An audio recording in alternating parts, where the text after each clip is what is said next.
All right, what's going on, everybody? Welcome back. It's your boy Crypto Wolf, and today, we're still going to look at the charts, but I wanted to talk about this just for a hot second because it's just kind of starting to get around the news a little bit, and I guarantee you're going to be hearing more about it as more and more people pick up the story, and just wanted to give you a little baseline to go off of here. Obviously, from the thumbnail, you can tell that they are trying to work their way toward banning private car ownership. And you might be thinking, no, well, why is that a big deal? This, that, and the third, depending on where you live, whether you're in a big city, you might not even have a car, or if you're living out in the suburbs or out in a rural area, you know your car is life.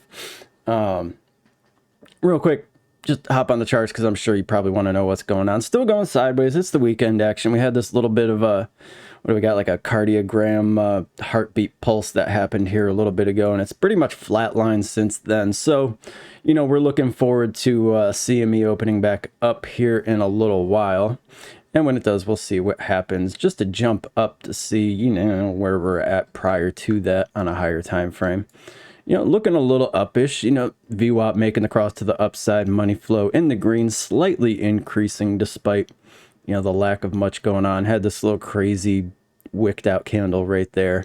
RSI's tight together going sideways. So if it picks a direction, it might be worth jumping in on that one, especially if they stay close together.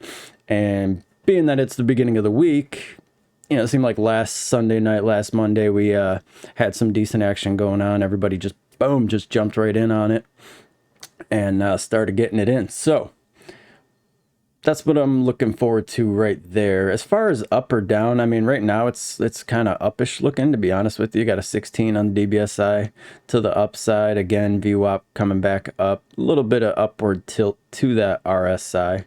If we jump up even further over to the 12-hour, we got VWAP crossing down with the little red dot and the RSI starting to point down a little bit. Plus we have, this trusty dusty channel we got going on that we've had for a minute here and potentially bouncing off the top. We'll see. If you watched the last video that I did, let me hide the MC down there. If you watched the last one where I was like, okay, we kind of got a hit, pulled up short, got a hit, possibly pull up short, potentially looking to see if we come down and take another hit to the bottom. Not that I'm hoping for one way or the other, but up, down, up. Are we going to get a down follow after it? We shall see. Got the little red diamond right there on Market Cipher A. So, we have some things pointing that direction. Let's see. These little orange, probably hard to see depending on what you're watching on. These orange lines right here, I believe are spider lines. We're just getting out of the, I made these ones all like, 2 pixel size back when we were floating around there for a little bit. Haven't touched these ones in a while. Now that we're coming back up to the big golden pocket up here, getting into some previous spider lines.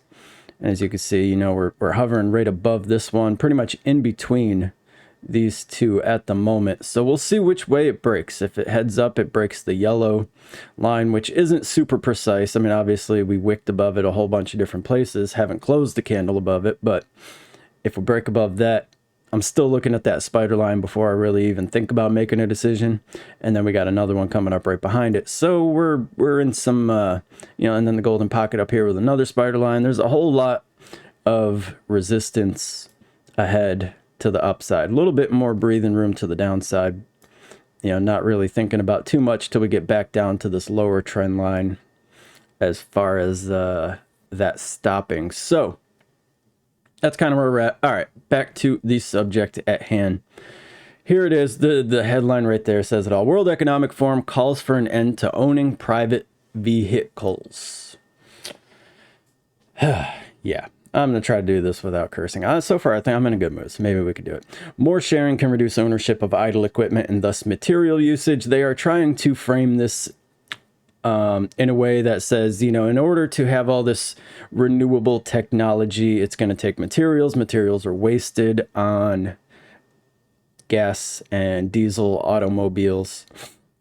But they've been talking about this for a long time. And before I get deeper into this part right here, if you haven't seen this yet, this is the famous 8 predictions for the world in 2030. It's the one that kind of kicked off everybody realizing like, oh, SHIT, this is what they're kind of doing.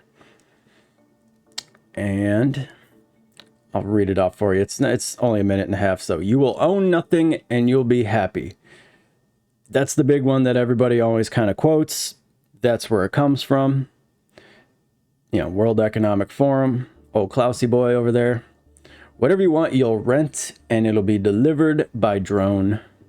Maybe not necessarily drone, but they do want to do this renter's economy. And you can see it. The biggest place that it has hit us lately and is still in the process of making that transition is the housing market, where these big equity firms are buying up entire developments and houses and turning them into rental properties, and it is making it really hard for, you know, millennials and Gen Zs and people and everybody else for that matter, but especially us, to buy a house. Not to mention, you know, the prices are way up, and now that interest rates are going up, we haven't had that balancing act of prices coming back down to equal out, you know, the monthly payment, because people aren't really buying the house price. You're buying the monthly payment. You're buying what you can afford to pay every month. And with both factors high, what you can get obviously is less. But they want to, you know, turn it all into, you know, rent this, rent that, rent a car, not even rent a car, but like ride share, you know, rent a house. At one point they were even talking about house share, and we'll get to that in a minute. But US won't be the world's leading superpower. Clear that they've been working on that for a little while. Handful of countries will dominate. I mean, let's keep it real right here. They don't even want any one or even handful of countries to dominate. Yeah, there'll be some that are in better positions. Like some will be leading in manufacturing, some will be leading in like services, some will be leading in military, which the US has always kind of been looked at as, you know, supposed to be the world's military, if you will. And China kind of got pushed into the position of being the world's manufacturing. And then you'll have, you know, other places that are like farming centric and things like that. But, you know, they don't give two, you know, what's about countries. They don't want borders. They've flat out said it. They, you know, they want the the one worlder stuff. You won't die waiting for an organ donor, because you'll not be alive to have to worry about it. We won't transplant organs, we'll print new ones, which, you know, a lot of this stuff can sound perfectly reasonable and fine. Like, yeah, everybody would love to be able to print new organs on demand. The fact of the matter is the biggest thing they talk about is population control. So if you're worried about population, why do you want to keep saving thousands and millions of people? Nah, well, they really don't. So it's going to be for the people who have a good enough social credit score, or you're in the big buddy club. You'll eat much less meat.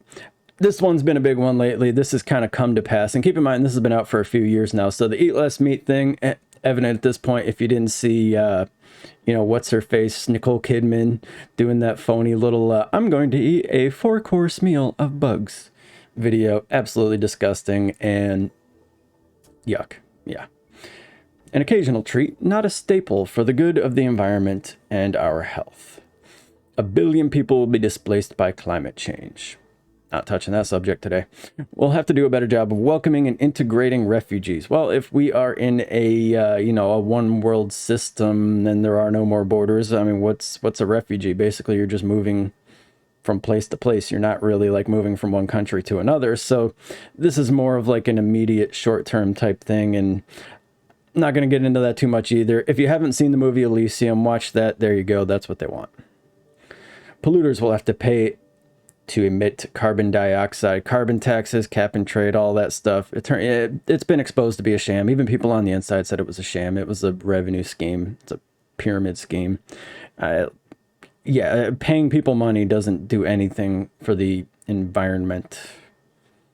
And I try to stick to saying environment because I actually legitimately care about the environment and pollution and stuff like that. I get it. And most of the newer technologies and energy that we have is actually pretty good considering, I mean, all of human history. Like, This is the best we've ever done as far as trying not to screw up the environment, but a lot of it they don't even want to do. But now they're kind of forced to admit maybe nuclear might kind of slide that in there a little bit because, oh shit, like our people don't have power. Yep, cap and trade. You could be preparing to go to Mars. Yep, dangle the carrot a little bit in front of you. Scientists will have it worked out how to keep you healthy in space. Yeah, I mean, I hate to say it because I love space and all that stuff and science fiction and all that, but nobody really cares about space and going to Mars if they can't feed their family.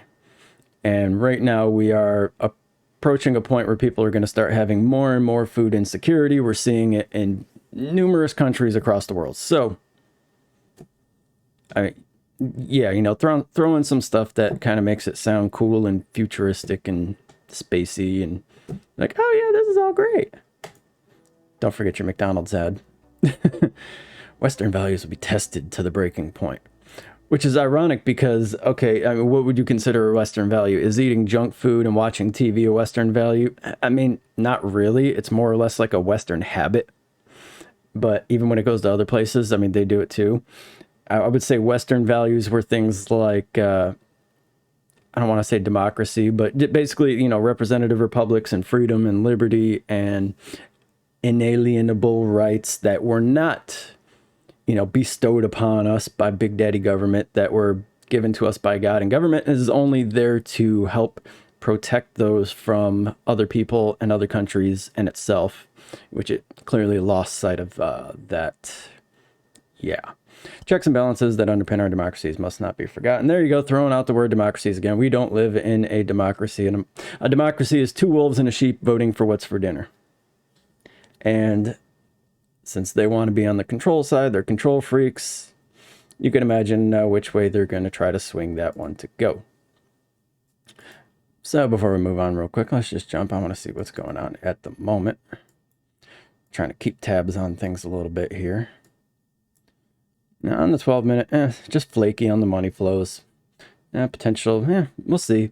I'm kind of looking for like a bounce to the downside, but I'm not, don't get me wrong, I'm not saying that's what's going to happen just yet. That's just in the back of my mind. Like if something confirms that, I'll be like, hey, let's go short. But so yeah, so there's a little bit more to this video, but I'm sure a lot of you probably seen it. If you haven't, you can find it everywhere and anywhere. All you got to do is just search You'll Own Nothing, Be Happy, or 2030, Life in 2030, I think it is, or Welcome to 2030. So here we go. So this one came out a little bit after, and this is kind of a chicken or the egg situation. I'm not entirely sure which one came first, but there was a little animation, a little cartoon that told this story, and it is exactly this script. So I don't know if maybe this article came out first and somebody made, and it seemed like it was official from World Economic Forum, but if somebody then made the little cartoon, or if they made the cartoon and then this person literally just copy pasted the script and pretended that, you know, they came up with it herself, which it wouldn't surprise me. But so this one is almost like a fictional accounting of this girl's life and what the future would be like. And so far, this is the most accurate depiction of what they've been talking about for a long time. So this one, bear with me, I'm going to read it real quick, because if you don't know, this is what's coming. And this has been out for a while, and already since this has been out, we have seen a whole lot of this come to fruition. I mean, maybe not like the end state, but you know, it's in flux. They're working on it, and more and more and more people in power are talking about it, including, you know, up to this last week talking about owning private vehicles. So anybody who has read this or known what their little plan is for years now has been saying this, hoping, you know, to the point where anybody will listen, that, hey, this is what they're going to do, and that's a conspiracy theory. Well, you know what? Tell me more. So here we go. So welcome to the year 2030. Welcome to my city, or should I say our city. I don't own anything. I don't own a car. I don't own a house. I don't own any appliances or clothes. It might seem odd to you, but it makes perfect sense for us in this city. Everything you consider a product has now become a service. We have access to transportation, accommodation, food, all the things we need in our daily lives. One by one, all these things became free, so it ended up not making sense for us to own much. Free. Yeah. First, communication became digitized and free to everyone. Then, when clean energy became free, things started to move quickly. Transportation dropped dramatically in price. It made no sense for us to own cars anymore because we could call a driverless vehicle or a flying car for longer journeys within minutes. We started transporting ourselves in a much more organized and coordinated way when public transport became easier, quicker, and more convenient than the car. Now, I can hardly believe that we accepted congestion and traffic jams, not to mention air pollution from combustible engines. What were we thinking? Sometimes I use my bike when I go to see some of my friends. I enjoy the exercise and the ride. It kind of gets the soul to come along on the journey. Funny how some things seem never to lose their excitement. Walking, biking, cooking, drawing, and growing plants. It makes perfect sense and reminds us of how our culture emerged out of a close relationship with nature. Now, just to stop a little bit, the whole relationship, close relationship with nature thing, I totally agree. I'm an outdoor person. I go camping, I go hiking. I get that, and I think that one of the big problems that we have had in humanity is that we've gotten so far from nature that our bodies just have this, this biomechanical, electromagnetic kind of thing going on with nature to where, like, if you they did a study and people who would literally just go walk out barefoot and stand in the grass, stand on the ground for like 15 minutes a day, it like did something to just make them feel better. And it's kind of interesting subject. There's a whole lot to it that I won't get into, but even just being outside and seeing greenery, the trees, the grass and stuff like that. Like, I know for me, it personally just kind of re-grounds you to earth and the world and things like that, which is interesting because in electricity we call, earth ground. But there's maybe something to that there, grounding ourselves a little bit instead of constantly walking on concrete and wearing shoes. But also wanted to do, where was it? All these things became free. I mean, yeah, we know, another specific ideology that talks about everything being free. And is it possible? Sure. Has it ever worked out, or did the people who generally talk about that have the same rosy, I don't know, way of going about things? No, not really. So once in a while, I choose to cook for myself. It is easy. The necessary kitchen equipment is delivered at my door within minutes. And just remember, like, how many times have you ordered, Uber Eats or Grubhub or something, and something happens and your order gets canceled, or it says it's going to take a half hour. Next thing you know, 2 hours later, it hasn't come yet. Just all kinds of stuff. Not even going to get into like all the creepy stuff that was going on with the Uber drivers and things. So like having to rely on somebody else or some other service to literally bring you kitchen supplies to cook your food is like peak dependency. I literally can't think of, short of just having somebody do everything for you, including wiping your butt for the rest of your life. I mean, that's pretty crazy to me. I don't know, maybe it's just me. But since transport became free, we stopped having all those things stuffed into our home. Why keep a pasta maker and a crepe cooker crammed into our cupboards? We could just order them when we need them. Yeah, just somebody else will do it for me. This also made the breakthrough of the circular economy easier. When products are turned into services, no one has an interest in things with a short lifespan. Everything is designed for durability, repairability, and recyclability. Nothing wrong with that. No reason we couldn't do that right now. The materials are flowing more quickly in our economy and can be transformed to new products pretty easily. Environmental problems seem far away since we only use clean energy and clean production methods. The air is clean, the water's clean, and nobody would dare to touch the protected areas of nature because they constitute such value to our well-being. Once again, no reason we couldn't do that, to a degree. In the cities, we have plenty of green space and plants and trees all over. I still do not understand why in the past we filled all free spots in the city with concrete. Also true. I mean, granted, limited space, yeah, I get it, but better management. Shopping, I can't really remember what that is. For most of us, it has been turned into choosing things to use. Sometimes I find this fun, and sometimes I just want the algorithm to do it for me. It knows my taste better than I do by now. Well, that is just one of the creepiest things that you will ever hear. When AI and robots took over so much of our work, we suddenly had time to eat well, sleep well, and spend time with other people. The concept of rush hour makes no sense anymore, since the work that we do can be done at any time. I don't really know if I would call it work anymore. It is more like thinking time, creation time, and development time. Sounds like kindergarten. For a while, sounds like everybody's just being babysitted by AI and given, little things that your dumbass can do because you know what? You don't expend any physical or mental energy really anymore because, you become lazy, soft, and dependent. Said it. For a while, everything was turned into entertainment, and people did not want to bother themselves with difficult issues.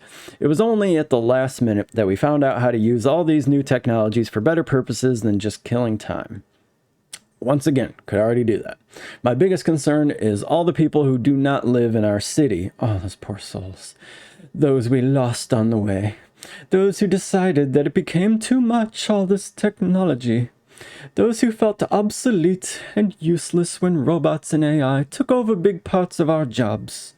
Those poor saps enjoying nature out in the country, not being told what to do and tracked every single second. Those who got upset with the political system and turned against it. They live different kind of lives outside the city. Some have formed little self-supplying communities. Others just stayed in the empty and abandoned houses in small 19th century villages. Once in a while, I get annoyed about the fact that I have no real privacy. Nowhere I can go and not be registered. I know that somewhere, everything I do, think, and dream of is recorded. I just hope that nobody will use it against me. Because that would never happen. All in all, it's a good life. Much better than the path we were on, where it became so clear that we could not continue with the same model of growth. We had all these terrible things happening: lifestyle diseases, climate change, refugee crisis, environmental degradation, completely congested cities, water pollution, air pollution, social unrest, and unemployment. Whew, got it all in one breath. We lost way too many people before we realized that we could do things differently. Yeah, there's literally nothing stopping us from doing things differently without giving up all our rights and freedoms. They fail to mention that. I noticed everybody seems to fail to mention that. Funny how that happens. Now, this right here, I don't know if I'll probably catch like a copyright strike, but I'm going to play just like random snippets of it real quick. Awesome little animation, little video, and it gives you a bit of a deeper look into what that might be like. It's called You Will Be Happy.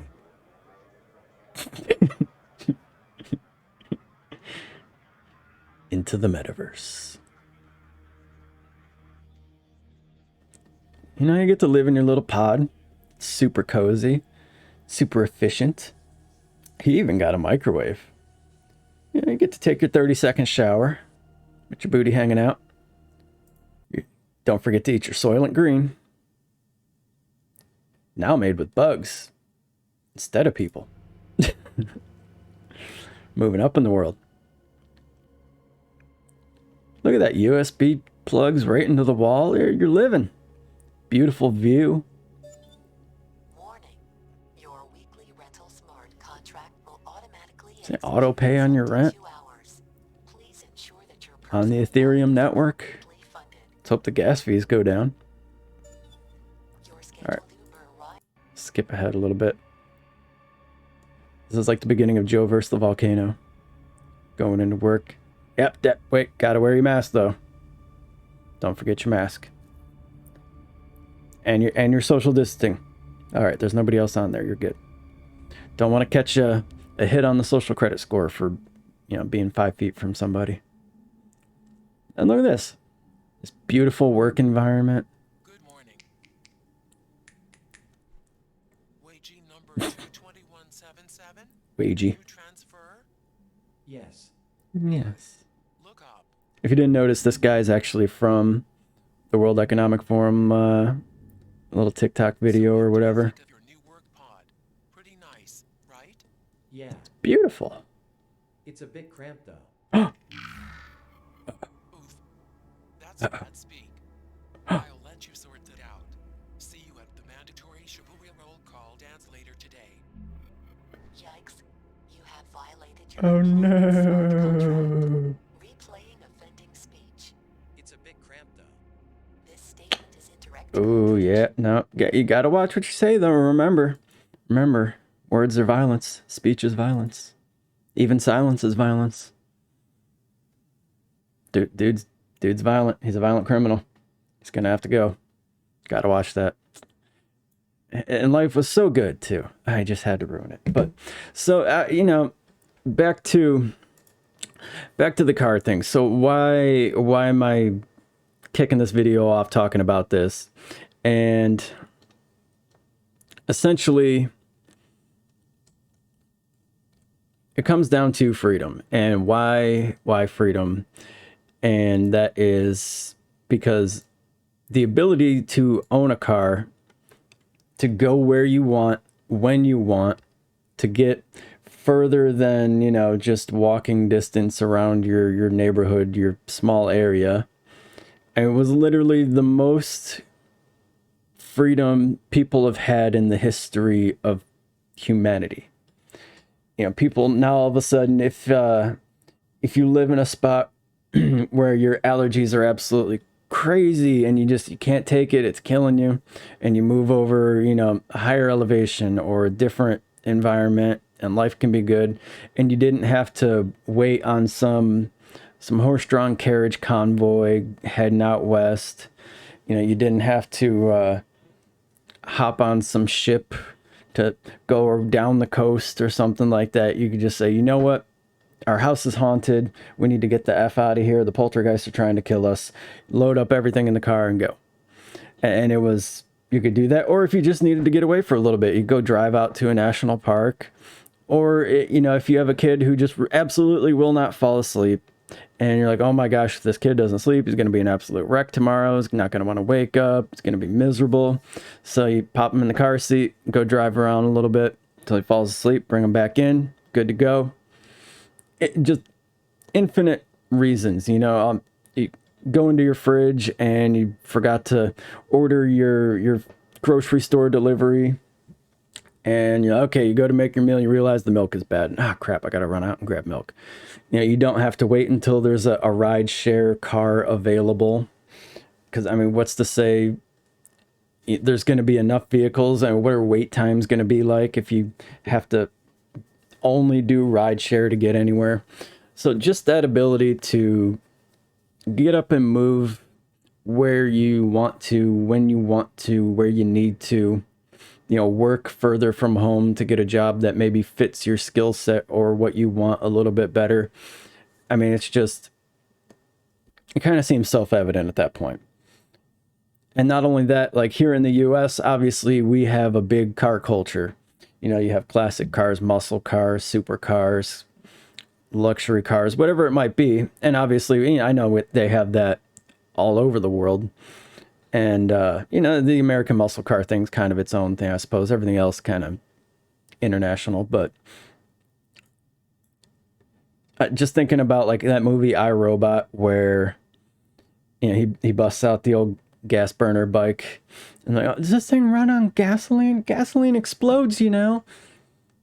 And everybody's like shocked that he would still have a vehicle that ran on gas, didn't have a computer in it. They couldn't just remotely shut it off. And that kind of gets to the point, you know, when they talk about, and let's face it, I mean, again, back to the control freak thing. I mean, these people they're trying to social engineer. And part of doing that is going to be, you know, you know, herding people into the city a little bit because they want, you know, protect nature, and it sounds nice on its face, but really it's going to get to a point where they're going to keep people from being able to go places, or keep you from being able to drive at certain times or in certain places at certain times, or maybe you get on the, the government shit list, and no, you can't go here. You can't leave the state, even though, you're not ordered by court to not leave a state or something. It's just can't leave your city, or you're confined to, it's another, I try not to use the red flag words here. It's another blankdemic, and they quarantine your entire area, and it turns into like zero what policy, like in China, and they say, all right, everybody's vehicle who lives here, you need to put like a geo fence on their navigation so they can't leave this little area. And it just gets dystopic from there. And I even hate, I know people be like, I wouldn't. It's already happening. Like, they already have cases where they've remotely shut down people's cars. And yeah, most of them are like criminals running from cops and stuff like that. But things like that have been used against people for the wrong reasons already too. I'm not even getting into the whole like hacker thing. I mean, you see it in movies where some hacker starts taking over all the cars and flying, like driving them out of the parking structures, trying to drop the cars on the dude driving down the road. Really good scene. I can't remember what movie that was from, but yeah, it's with every bit of technology that comes, it can be great or it can be horrible. It all just depends, whose fingers are on the strings. And I'd say it's pretty clear up to this point that said puppet masters don't always necessarily have people's best intentions in mind. And, and in a case, maybe they do from their own perspective. They think they're trying to save the world or make life better, and they think, oh well, it's in order to get to that point, yeah, it's gonna suck and the transition's gonna be hard, but you'll be okay. We know, daddy knows best. We know what's best for you, you silly peasants. And yeah, when you hear them talk amongst themselves or some of their writings, which they know most people won't go and read anything that they write, so that they're not afraid to kind of throw a little bit more out there, because it's almost like an internal memo at this point. And yeah, they don't like people having freedom. They don't care about liberty. They don't care about the Constitution. They flat out came on TV and said that it's just an old document and shouldn't apply anymore, and freedom is dangerous. Free speech is dangerous. Well, it was Ben Franklin that said it. I would take dangerous freedom over peaceful slavery any day. And I don't think you could really say it much better than that. And that ties right into the car thing. I'd be perfectly happy to have an electric vehicle that can go 500-600,000 miles in a charge. Only takes half hour to charge or something like that. Like, if they could get it down good, like, I wouldn't have a problem with that, but at the same time, I'll probably rip out the Wi-Fi antenna. And, because, color me mistrustful, but that is what it is. And at the same time, all of it could go away too. Like, becoming too reliant on it is another issue, because, let's face it, sun's kicking up into high gear. Electromagnetic field is weakening. We get a solid solar flare CME coming toward us. It's going to fry all these vehicles, and the only thing that's going to be left is that nice 1950s Chevy, maybe some 60s vehicles, them VW bug buses. So, the dependence is a whole nother issue in and of itself. And just like we saw with, the Welcom to 2030, with this chick's, day in her life type story, it becomes so dependent that, like, she owns nothing, doesn't really use anything, doesn't know how to do much. Like, she says she has her, cooking things delivered to her. And it's where's the efficiency in that? Are you going to deliver an oven by drone just because you want to make an oven pizza? Like, no, people are going to stop knowing how to do things. We already stopped knowing how to do things. Like, if you were to take away like 5 key technologies today, most people would die. If you took away electricity tomorrow, 90% of people are going to die. Because people have no clue how to provide for themselves. They have no clue how to cook without a microwave, how to cook without a stove. You know, and if you don't believe me and you have a little bit more high hopes in humanity, and I do for a lot of people, I do for a large part, especially other places in the world that, you know, they're not so long removed from self-sufficiency. But go watch a YouTube channel called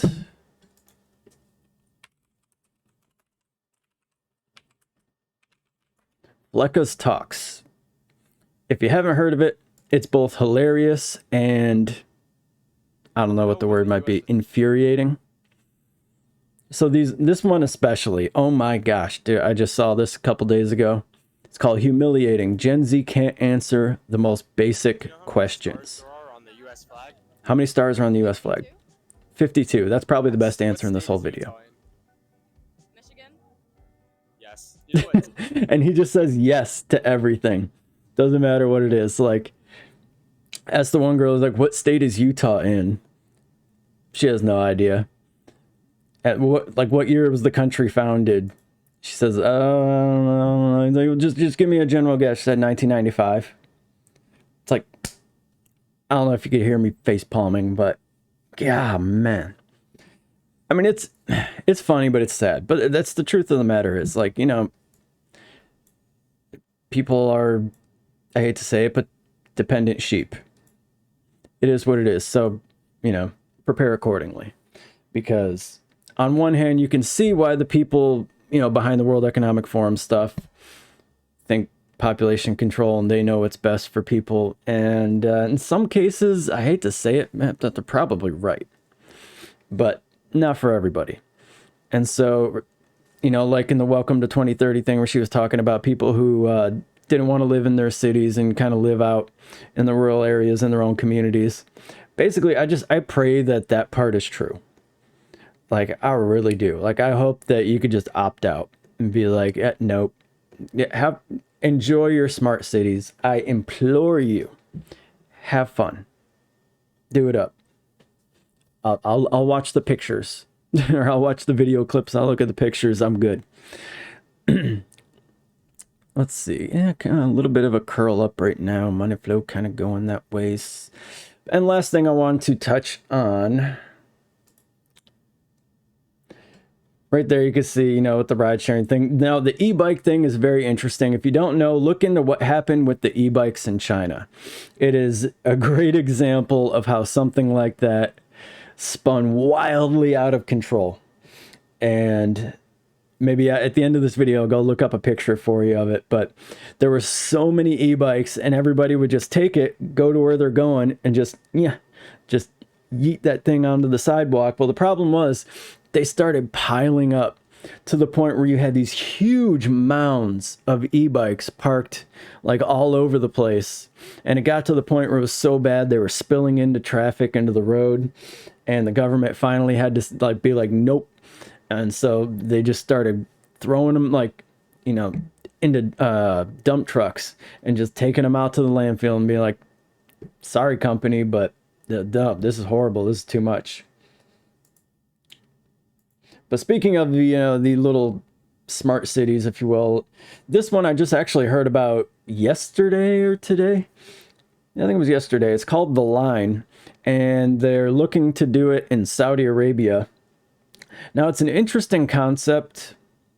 Could go either way, to be honest with you. The fact that it's in Saudi Arabia, you know, hey, ladies, might not be the best place, but you know, it's essentially they're taking a giant city, compressing it down into like a narrow tower, but a tower that extends out like a, you know, like a wall almost. But this is a little demonstration of the inside, and they want to make it so that, you know, it has everything you need: commercial, residential. I don't know how they would do industrial or anything, but, and they would have it so, you know, you're talking about multiple tiers up, multiple levels. And everything that you would need would be within a 15-minute walk. So you can, you know, walk across the catwalks, up, down, left, right, whatever, get to work, get to the bank, get to the grocery store, all that stuff without even having to go far. But even if you did want to travel, you could take like a bullet train down at the bottom, and you could get from one end to the other in just what they say 20 minutes, and it's long too. And I'll show you a little video here in a second. But you know, looking at it, I was like, okay, like it has the potential to be something really cool. It does. Like honestly, like I like the idea. I like the design thing. I like the concept. Like if they really made it, you know, with all the green spaces and the trees and the waterfalls and all that stuff, like, hey, sounds cool. It does. I wouldn't necessarily want to live there, but it's kind of cool. It's almost like if you had like a Mars colony or something, but it was actually like a legit kind of cool little Mars colony. And here we go.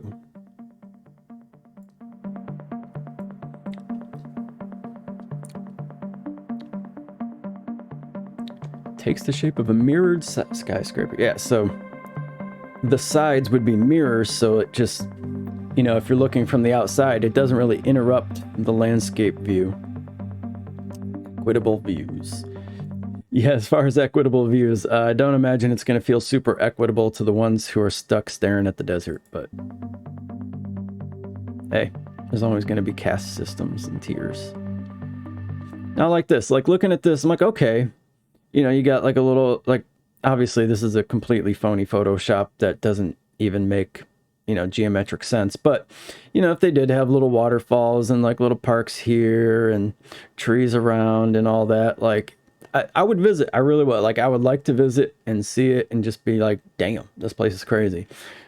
But I wouldn't want to live there. I don't know. I'm a wide open spaces kind of guy. I need room to make noise. You know, need a little, you know, ballistic room with backstop. I need trees, and I like being able to do my thing, whatever I want to do. Yeah, 5-minute walk neighborhoods, not 15. All right. So, I mean, yeah, it's an interesting concept. And for a lot of people, you know, people who like city life, who don't mind, you know, the congestion a little bit, want to be close to work, don't want to have to commute and all that stuff. I'm sure you'll still get foot traffic, but, you know, it could be interesting. And also, I imagine that just in the course of how long it would take to make it, like, I wouldn't want to get in on it at the beginning, because technology is going to progress by the time they get to one end. And of course, down here, you know, at the very end of it, by the ocean or by the sea, you're going to have like the super rich, you know, all the people who own these yachts get all the beautiful ocean views and all that stuff.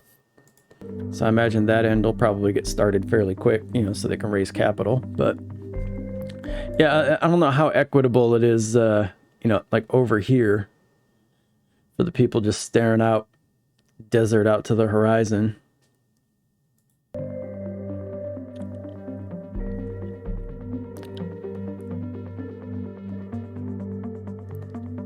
So we'll see. Will it even happen? Who knows? But